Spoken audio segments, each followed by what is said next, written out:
কদিন আগে আমেরিকার একজন বিখ্যাত বিজ্ঞানী সুনিতা উইলিয়ামস, তিনি মহাকাশে ছিলেন। 8 দিন থাকবার কথা ছিল, কিন্তু 9 মাস আটকা পড়ে গিয়েছিলেন। ফিরে এলেন 9 মাস পরে। সকলে জানতো তিনি মারা গিয়েছেন, তিনি মরেন নাই, বেঁচে আছেন।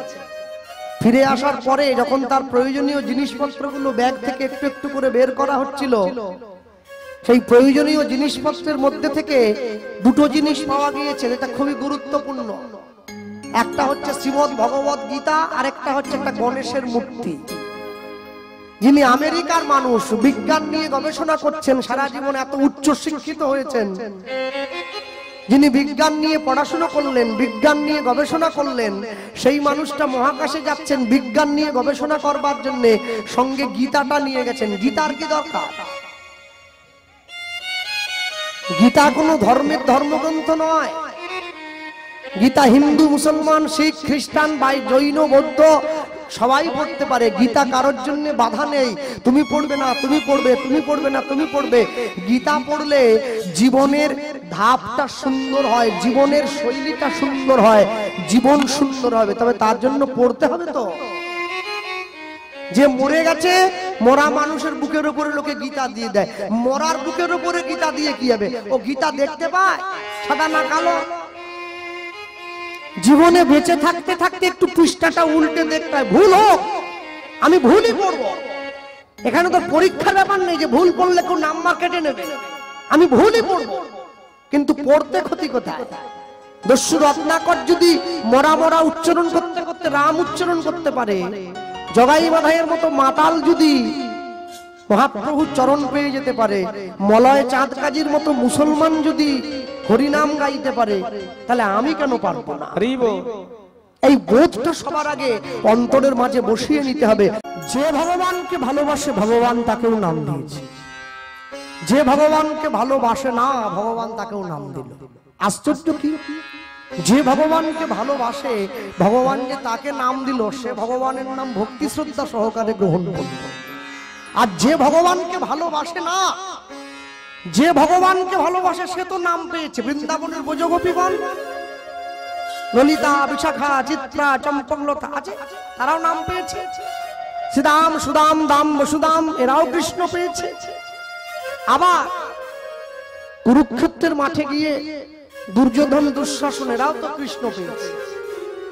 তাই এদের পাওয়া আর ব্রজগোপীদের পাওয়া কি এক হয়ে যাবে? না, তফাৎ কি? আস্তে। আপনি কি শিখছেন এটা বড় কথা নয়, কার কাছ থেকে শিখছেন এটা বড় কথা। 10টা মেয়ে একসঙ্গে স্কুলে যায়, বান্ধবীরা প্রত্যেকে। 10টা মেয়ে কিন্তু বাঙালি বাড়ি। এই 10টা মেয়ে স্কুলে যাচ্ছে, ওর পাশে আরো 10টা মেয়ে স্কুলে যায়, সেখানে 9টা বাঙালি বাড়ির মেয়ে আছে, একটা মুসলিম বাড়ির মেয়ে আছে। একটু তাকিয়ে দেখুন, আশ্চর্য কি? রুচির পরিবর্তন হয়ে যাবে আস্তে আস্তে। একটা বস্তাতে একটা আলু পচে গেলে 1 সপ্তাহের মধ্যে পুরো বস্তা পচিয়ে ছেড়ে দেয়। ওজন্য হুগলির দিকে গানে গেলে ওরা বলে, দাদা যে আলুটায় পচন ধরে না, ওটাকে বস্তায় রাখাই যাবে না, একবারে তুলে ফেলে দিতে হবে, তাহলে পুরো বস্তা খারাপ হয়ে যাবে। আপনি কার কাছ থেকে কি শিখেছেন এটা বড় নয়, শিক্ষাটা কার কাছ থেকে শিখেছেন এটা বড়।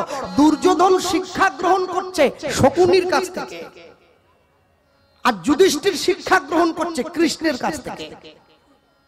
কি শিখেছে এটা বড় না, কে শেখাচ্ছে এটা বড়। শকুনি আবার ভালো জিনিস শেখায় না, যা শুনলে নিজের জীবন একবারে পথে নেমে যাবে, ও সেইটা শেখাচ্ছে। আর কৃষ্ণ কি শেখাচ্ছে যুধিষ্ঠিরকে? যুধিষ্ঠির যুদ্ধে জিতবে কি হারবে এটা বড় নয়, জীবনের যুদ্ধে জিততে হবে এটা বড়। কুরুক্ষেত্রের যুদ্ধ তো 18 দিন, আজ আছে কাল শেষ হয়ে যাবে, কিন্তু জীবন যুদ্ধ কি 18 দিনে শেষ হয়? জীবনের যুদ্ধ অনেক বড়। তবে হ্যাঁ, কুরুক্ষেত্রের যুদ্ধ কিন্তু 18 দিন ধরে হয়নি, 2.5 দিন বাকি থেকে গিয়েছিল। যে 2.5 দিন বাকি থেকে গিয়েছে, ওই 2.5 দিন ভগবান এই জগৎ সংসারের মধ্যে আমাদেরকে ভাগ করে দিয়েছে। আমরা কুরুক্ষেত্রে এসে পড়েছি। এটা কুরুক্ষেত্রের মাঠ, এই সংসার। কুরু মানে করো, ইট মিনস ডিউটি। জীবন ভরা কর্তব্যের আহ্বান। মায়ের প্রতি সন্তানের কর্তব্য, সন্তানের প্রতি বাবার কর্তব্য, বাবার প্রতি মেয়ের কর্তব্য, স্বামীর প্রতি স্ত্রীর কর্তব্য। এই জীবন ভরা একে অপরের প্রতি যে কর্তব্যের বাঁধন, এটাকেই কুরুক্ষেত্রের যুদ্ধ বলে বলা হয়। যুদ্ধ শুরু হতো সকালবেলায়, কুরুক্ষেত্রের যুদ্ধ শাঁখ বাজিয়ে, শেষ হতো শঙ্খ বাজিয়ে। দেখবেন গ্রামের মায়েরা সকালবেলা ঘুম থেকে উঠে 7টা বাজায় যুদ্ধ শুরু হয়ে গেছে। খাবার জোগাড় করতে হবে, যে যার বেরিয়ে যাচ্ছে যুদ্ধ করতে। সন্ধ্যেবেলা ঘরে ফিরে এসেছে, তুলসী তলায় প্রদীপ নিয়ে গিয়ে শঙ্খ বাজিয়ে দিল, আজকের মতো যুদ্ধ শেষ, আবার কালকে। তাহলে 2.5 দিন যে বাকি রয়ে গেছে, বুঝলাম কি করে? 2.5 দিন বাকি রয়ে যাওয়ার সব থেকে বড় কারণ, একটু কুকুরের দিকে তাকিয়ে দেখুন। যাদের বাড়িতে পোষা কুকুর আছে, পেই পেই করে ডাকে, স্পিচ নাকি বলেন না, ওই কুত্তাগুলো। কুকুরের থেকে তো মানুষের দাম বেশি, ওই জন্য এখন কুত্তা বলে না, কুকুর বলে। আমরা বজবজে একটা বাড়িতে গানে গিয়েছিলাম, তাদের 2টো কুকুর আছে। আমি যেই বাড়ির মেয়েকে ডেকে বললাম, মা কুকুরগুলোর দাম কত? বলে দাম পরে বলবো, খবরদার কুকুর বলবেন না। শালা কুত্তাকে কুত্তা বলবো না, কি বলবো? সিংহ বলবো। তাহলে কি বলবো? বলে একটার নাম শুনু, একটার নাম মুনু। মানুষের থেকে কুকুর শুনু মুনু হয়ে বসে আছে। ওরে বাবা! আমি বললাম, যাক, তোমার শুনুও খুব ভালো, তোমার মুনুও খুব ভালো, তোমরা ভালো না। শুনু মুনু ভালো হইলে কি হবে? সব সময়ের জন্য জানবেন, কুকুর যারা পালন করেন, শাস্ত্র নির্দেশ করে কুকুর পালন করা ভালো, কিন্তু কুকুরকে বাড়ির ভেতরে ঢুকতে দেওয়া যাবে না, তবে গৃহের ক্ষতি হয়ে যাবে। বাড়ির বাইরে রাখতে হয়। কুকুর গৃহের মধ্যে আসবে না। গৃহে মা লক্ষ্মী বিরাজ করে, মা লক্ষ্মী বসবাস করে। কুকুর ঘরের মধ্যে ঢুকে পড়লে লক্ষ্মীহীনা সংসার হয়ে যাবে। ঘরের বাইরে থাকবে, চৌকাঠ পেরিয়ে এদিকে না ওদিকে। কুকুরের মধ্যে ভাগ করে দেওয়া হলো। কুকুরটার দিকে তাকান, বুঝতে পেরে যাবেন। কুকুর যখন ঘুমোতে যাচ্ছে, 2.5 বার ঘুরে নিচ্ছে, 2 বার পূর্ণ, আরেকবার অর্ধেক, শুয়ে পড়ে টপ টপ। কুরুক্ষেত্রের যুদ্ধ চলছে, কুকুর বুঝিয়ে দিচ্ছে সম্পূর্ণ শোয় না, 2.5 বার ঘুরে তারপরে শোয়। আমরা নিত্য নিত্য যুদ্ধ করেই যাচ্ছি। এই 2.5 দিনের যুদ্ধ আমাদের সম্পূর্ণ হয় নাই এখনো।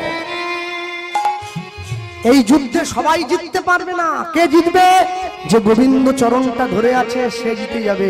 আর বাকিরা, এই যে বয়স্ক ঠাকুমারা বসে আছে, গ্রামে গঞ্জে দেখতাম, আমার নিজের বাড়িতেও দেখেছি ছোটকালে ঠাকুমাকে, একটা ডাল পেশাই করা, 2টো পাথরের গোল গোল চাটকি থাকতো, মাঝে একটা দণ্ড থাকতো, চাটকির কোনায় মধ্যে ডালগুলোকে দিয়ে, মুগ ডাল, বিউলির ডাল, ওটা লাঠি দিয়ে ঘোরা দিত, সব ডালগুলো গুঁড়ো হয়ে যেত।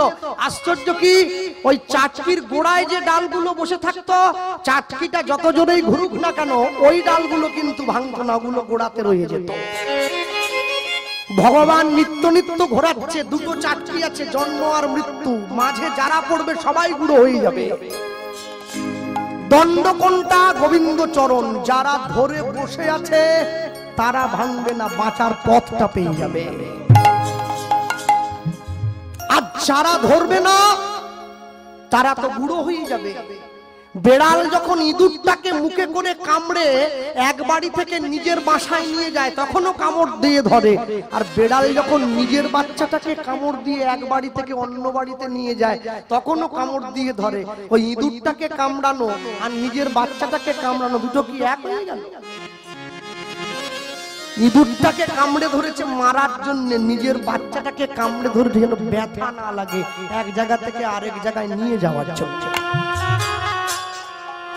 আপনাকে সিদ্ধান্ত নিতে হবে, মৃত্যু যেদিন আপনার সম্মুখে এসে দাঁড়াবে, আপনি মৃত্যুর কাছে কি হিসাবে ধরা দেবেন? ইঁদুরের মতো করে, না বিড়াল যেমন তার নিজের সন্তানকে এক জায়গা থেকে আরেক জায়গায় নিয়ে যায় সন্তানের মতো করে, সেটা আপনার উপরে ছাড়া, সেটা আপনার উপরে ছাড়া। হ্যাঁ, কেন দেখবেন এরা তুলসীর মালা গলায় দিয়েছে, হ্যাঁ, সোনার হার গলায় পড়লে নিজের পয়সায় রাত জেগে কীর্তন করে সোনার হার গলায় পড়েছি, কিন্তু হারটা পড়েছি পরার সঙ্গে সঙ্গে একটা ভয় ঢুকে গেছে, বেশি ভিড়ে যাওয়া যাবে না, ছিঁড়ে নিতে পারে, প্রয়োজনে জীবনও চলে যেতে পারে। নিজের পয়সার হার নিজে পড়লাম, জীবনের ভয়, খুলে আলমারিতে তুলে রেখেছি। আচ্ছা বলুন তো, চৈতন্য মহাপ্রভু যে তুলসীর হারটা দিয়ে গিয়েছিলেন, এইটা পড়লে কি মরার ভয় থাকে? এটাই তো তফাৎ। সোনা পড়লে মরার ভয় থাকে, তুলসীর মালা পড়লে মৃত্যু ভয় চলে যায়। ঈশ্বরের চরণ ধরে সুখ আর না ধরে সুখ, দুটো অনেক তফাৎ আছে। এখনো পর্যন্ত বৃদ্ধ পিতামাতা ঘরের কোনায় বসে চোখের জল ফেলে। কেন ফেলছে? বাবা মায়েরা কাঁদে কেন? 5টা ছেলের জন্ম দিয়েছিলাম, এটা কোনোদিন ভেবে জন্ম দেইনি 5টা ছেলে 5 হাঁড়িতে রান্না করে খাবে, এটা ভেবে জন্ম দিয়েছিলাম 5 ছেলের রান্না একই হাঁড়িতে হবে, সবাই ভাগ করে খাবে। একসঙ্গে থাকার যে সুখ, আলাদা হয়ে ভালো মন্দ খেলেও সেই সুখ পাওয়া যায় না। আপনারে লয়ে বিব্রত রহিতে আসে নাই কেহ অবনি পরে, সকলের তরে সকলে আমরা, প্রত্যেকে আমরা পরের পরে। আমি নিজে ভালো থাকবো, নিজে ভালো খাবো, এজন্য পৃথিবীতে আসিনি, সবাইকে ভালো রাখবো এজন্য পৃথিবীতে এসেছি। তাই লিখছেন, গৌরাঙ্গ বলিয়া না গেলাম বলিয়া, না গেলাম বলিয়া, আমি গৌরাঙ্গ বলিয়া না গেলাম বলিয়া, গৌরাঙ্গ বলিয়া, হরি হরি বল, না গেলাম বলিয়া, কেমনে ধরিনু কেমনে ধরিনু দে গৌরাঙ্গ বলিয়া, না গেলাম বলিয়া, কেমনে ধরিল রে বাসুভ সহিয়া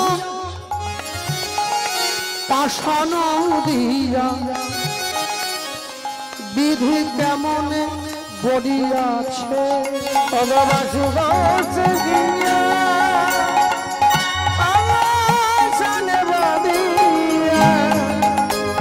বিধি কেমনে বলিয়াছে,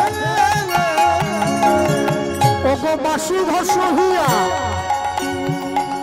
পাষাণ দিয়া, বিধি কেমনে বলিয়াছে, বনবাসু বসে গিয়া পাছানে দিয়া, বিধি কেমনে বলিয়াছে, বলি আমার ভাগ্যে হলো না, আমার ভাগ্যে হলো না গো। মায়ের একটু এগিয়ে এগিয়ে এসো, এগিয়ে এগিয়ে এসো, এগিয়ে এগিয়ে এসো, এই সামনে ফাঁকা আছে, এগিয়ে এসো, এসো এগিয়ে এসো, এসো এসো। পিছন বেঞ্চে বসার জন্য সবাই ভিড় করে আমি জানি, আমরাও স্কুলে বসতাম, উঠে পালিয়ে যাওয়া যায়। এসো এগিয়ে এসো। আরে আমি বলবো নি কেন যাচ্ছ, এগিয়ে এসো, ভয় নেই, এগিয়ে এসো, এসো এগিয়ে এগিয়ে এসো। পিছন দিকের মায়েরা একটু বসতে অসুবিধা, এগিয়ে এসো, হ্যাঁ এসো, আর এদিকে এগিয়ে এসো, এসো এসো। ওই যে মানটা নীল কালো রঙের মাফলার গলায় দিয়েছে, এসো এগিয়ে এসো, মা এসো, শোনা মা সব এসো, হ্যাঁ বাবা।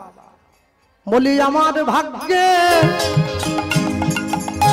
হলো না গো উলুধ্বনি, আমার ভাগ্যে হলো না গো, বলি সবাই তোমার নাম পেল, বলে আমার ভাগ্যে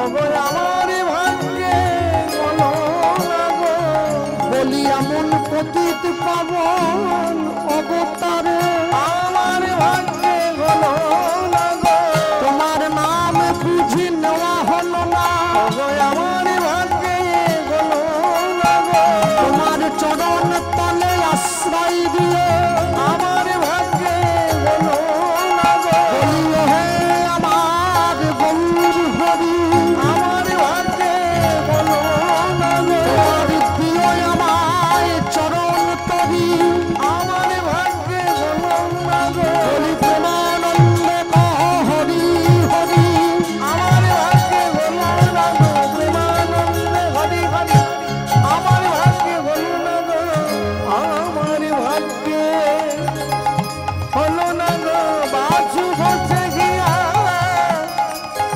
বাসনে দিয়া কেমনে গড়িয়াছে বলি বাছু বসে গিয়া বাসনে দিয়া বিধি কেমনে গড়িয়াছে গৌরাঙ্গ বলিয়া না গেলাম বলিয়া কেমনে ধরিনু দে কেমনে ধরিনু দে বাসুধ সহিয়া পাশান দিয়া ভাসানো দিয়া বিধি কেমনে গড়িয়াছে বিধি কেমনে কেমনে গড়িয়াছে চলো চলো গৌরচন্দ্রিকা শুনলাম, লীলা মাধুর্যের মধ্যে প্রবেশ করি। প্রবেশ করতে গিয়ে বলবো এই স্থানে দাঁড়িয়ে হরিসভায় দাঁড়িয়ে কীর্তনের মধ্যে দিয়ে আমরা চৈতন্য মহাপ্রভুর কথা সবসময় আলোচনার মধ্যে থাকি, কারণ মহাপ্রভুকে নিয়েই তো সব। আর কিন্তু একটা জিনিস আমরা বারংবার ভুলে যাই, সেটা কি জানেন? যার জন্য আমরা মহাপ্রভুকে পেয়েছি সেই মানুষটাকে আমরা বারবার অবহেলা করে পাশে ফেলে রেখে চলে যাই। সেটাকে দেখুন, আপনাদের মন্দিরেও কিন্তু দাঁড়িয়ে আছে নিতাই গৌর দুই ভাই পাশাপাশি দাঁড়িয়ে আছে। একটু ত্রুটিটা কি?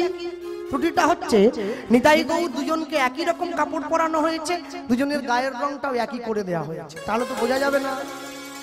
কি করে বুঝবেন কোনটা নিতাই কোনটা গৌর? যে চেনে সে না হলে বুঝলো ডান দিকে নিতাই বাম দিকে গৌর। যে চেনে না সে কি করে বুঝবে? আমার মতো মূর্খ অধম পতিত পাষণ্ড যদি দেখে, সে দেখবে দুদিকে দুটো ঠাকুর দাঁড়িয়ে আছে, নিতাই আর গৌর, কিন্তু চিনতে পারছে না কোনটাকে। চিনবেন কি করে? নিতাই চাঁদের গায়ের রংটা ধপধপে সাদা, একবারে একদম সাদা। তাই নয়, তার উপরে আবার নীল কাপড় পরেছে, সাদার সঙ্গে নীল একদম সুন্দর মানিয়েছে। আর মহাপ্রভুর গায়ের রংটা কিরকম? মহাপ্রভুর গায়ের রংটা হচ্ছে কাঁচা সোনার মতো। কাঁচা সোনাটাকে আগুনে ফুটলে যেই রকম রং হয়, মহাপ্রভুর গায়ের রংটা সেই রকম। আর মহাপ্রভুর পরনে কি আছে? হলুদ ধুতি আছে, তাতে লাল পাড় দেওয়া আছে, আর নচেত সাদা ধুতি আছে, তাতে লাল পাড় দেওয়া আছে। এইটা দেখে চেনা যায় নিতাই গৌর দুটো ভাই। ভক্তমন্ডলী মায়েরা, আমি বলতে পিছন দিকে পিছিয়ে আসি। শ্রীকৃষ্ণ চৈতন্য মহাপ্রভু তিনি তার জীবনে দুবার বিয়ে করলেন, সকলে আপনারা জানেন। প্রথম স্ত্রী লক্ষ্মীপ্রিয়া, পরেরটা বিষ্ণুপ্রিয়া। আস্তে কথা বলবেন না। প্রথম বিয়েটা কিন্তু নিজের ইচ্ছায় করলেন, আর দ্বিতীয় বিয়েটা মায়ের ইচ্ছায় করলেন। দ্বিতীয়বার বিয়ে করার ইচ্ছা কিন্তু নিমায়ের ছিল না। সচিমা যখন বলল ছেলে তো মায়ের কথা ফেলতে পারেনি, তাই বিয়ে করেছে। ছেলে যখন বিয়ে করতে যায়, মায়ের পায়ে হাত দিয়ে প্রণাম করে মাকে বলে যাচ্ছে, মা তুমি আমাকে আশীর্বাদ করো, কি তোমার জন্য দাসী আনতে যাচ্ছি। কি বলেন? ছেলে বিয়ে করতে গেলে আপনার দিকে বলে, এদিকে আছে নিয়ম। হ্যাঁ, আমাদের মেদিনীপুরেও বলে। মহাপ্রভু বলেছে, মা তুমি আশীর্বাদ করো, তোমার জন্য দাসী আনতে যাচ্ছি। সচিমা কিন্তু বোঝেনি নিমাই যে কি বলতে চাইছে। যেই নিমাই গিয়ে মায়ের পায়ে হাত দিয়েছে, মায়ের কর্তব্য কি? ছেলে মায়ের পায়ে হাত দেওয়া মাত্রই মা ছেলের মাথাটায় হাত দিয়ে আশীর্বাদ করছে, বাবা জীবনে অনেক সুখী হও, যেই সচিমা নিমায়ের মাথায় হাত দিয়েছে অমনি মহাপ্রভু মায়ের হাতটা ধরে নিয়েছে। ধরে এইবারে মহাপ্রভুর চোখে জল। মা কিন্তু বুঝতে পারছে না, ছেলে তো নিচে বসে আছে, ভগবানের চোখে জল এসেছে, হাতটা ধরে নিয়েছে। কিরে নিমাই, হাত ধরলি? মা, হাত ধরলাম কেন জানো? আরেকটা আশীর্বাদ করে দাও। কি? এতদিন পর্যন্ত কেঁদেছি নদিয়াবাসীর জন্য, আজকে বিয়ে করে তোমার দাসী তোমার চরণে দিয়ে আমি কাঁদবো জগৎবাসীর জন্য। ওই চেয়ে নিল, ওই চেয়ে নিল। সচিমা কিন্তু বুঝলো না ছেলে আমার কি চাইলো, যাওয়ার পথটা পরিষ্কার করে দিল। 24 বছর বয়সের ছেলে যে মেয়েটাকে বিয়ে করতে যাচ্ছে তার বয়স 14 বছর 3 মাস। বিষ্ণুপ্রিয়া দেবী পূর্ণ যৌবন যার দেহে, সংসার ভোগ, স্ত্রী সুখ ভোগ, সন্তানগণকে নিয়ে আনন্দ, সংসারের হাসি কান্না দুঃখ সবকে জলাঞ্জলি দিয়ে কলিযুগের জীবকে হরিনাম দান করবে। মায়ের চরণে অনুমতি চাইছে। এই না হলে ভগবান হরি হরি হরি বলে ধুলায় গড়াগড়ি যায়, পাপি তাপি দেখলে পরে ছুটে গিয়ে ধরে তার পায়। বড় দেখি এরকম সম্বন্ধ মেয়ের জন্য এলে দেবে নাকি? এখন হ্যাঁ বলে দিবে, পরে বলে ওটা বুঝে নিবে। সূর্যদাস পণ্ডিত ছুটে গিয়ে উদ্ধারণ দত্তের সম্মুখে দাঁড়িয়ে পড়েছে। বন্ধু কি বললি? ছেলে হরিনাম গায়, পাপি তাপি দেখলে পরে বুকে জড়িয়ে ধরে পায়। এই ছেলে তো শুধু ছেলে নয়, এই ছেলে তো সাধু ছেলে, বৈষ্ণব ছেলে, এ তো ভক্ত ছেলে। এই ছেলের সঙ্গে মেয়ের বিয়ে দেবো। কি ভালো স্বামী পেতে গেলে মায়েদের যেমন ভাগ্যের দরকার হয়, ভালো স্ত্রী পেতে গেলেও স্বামীর অনেক ভাগ্যের দরকার হয়। বল ছেলের নামটা বল দেখি। মেয়ের বাবা জিজ্ঞাসা করছে ছেলের নাম কি রে? না, মহাপণ্ডিত, মহাজ্ঞানী, মহাবৈষ্ণব। ওসব মহাটহা তোমাকে বলতে হবে, নামটা বলো তুমি। ওসব বিশেষ বিশেষণ আমি যোগ করবো, তুমি নামটা বলো তুমি। হ্যাঁ, মহা ভারী একবার যোগ করতে এসছে। নাম, এই ছেলের নাম হলো পরম দয়াল শ্রীপাদ নিত্যানন্দ।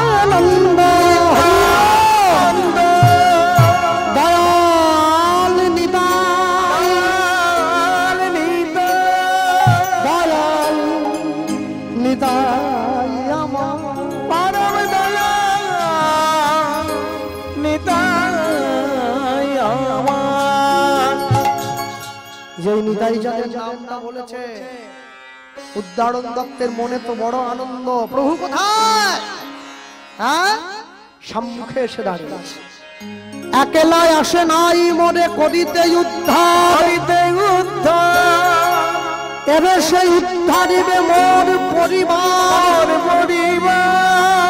সবে মিলে প্রভুর চরণে দিব গড়াগড়ি, দিব গড়াগড়ি। অন্তিমেতে যাওয়ার কালে বলবো হরি হরি। অন্তিমেতে যাওয়ার কালে বলবো নিতাই গৌর হরি হরি।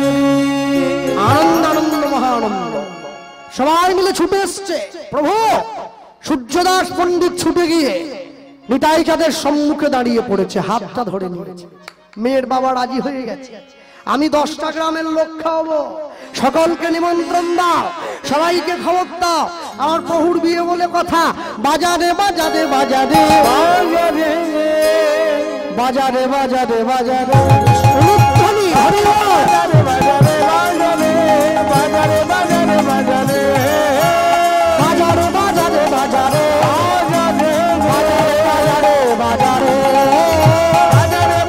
বাজারে বাজারে বাজারে বাজারে মায়েরা কোথায়?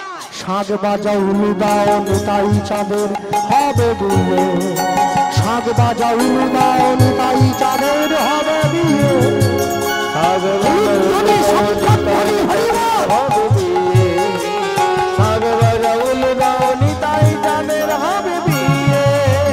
বাজারে বাজারে বাজারে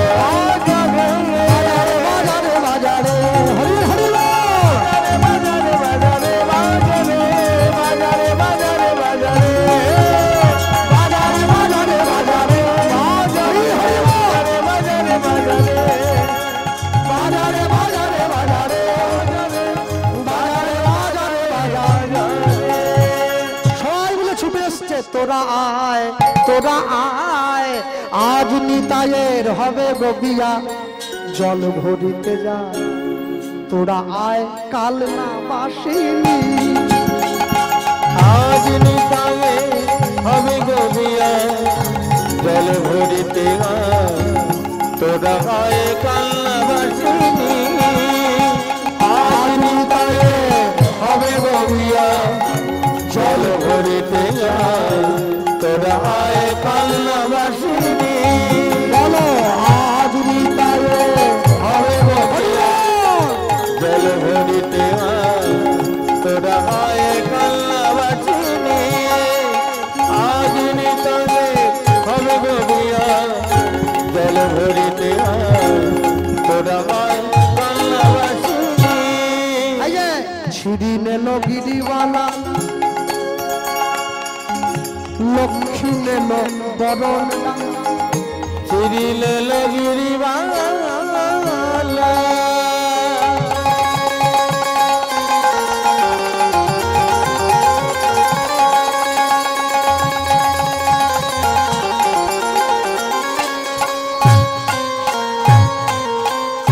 চিরিলে গিরিবালা লক্ষ্মীলে বরণালা। ছিড়ি নেল গিরিবালা লক্ষ্মী নেল বরণ ডালা, চিরিলে গিরিবালা লক্ষ্মীলে বরণালা।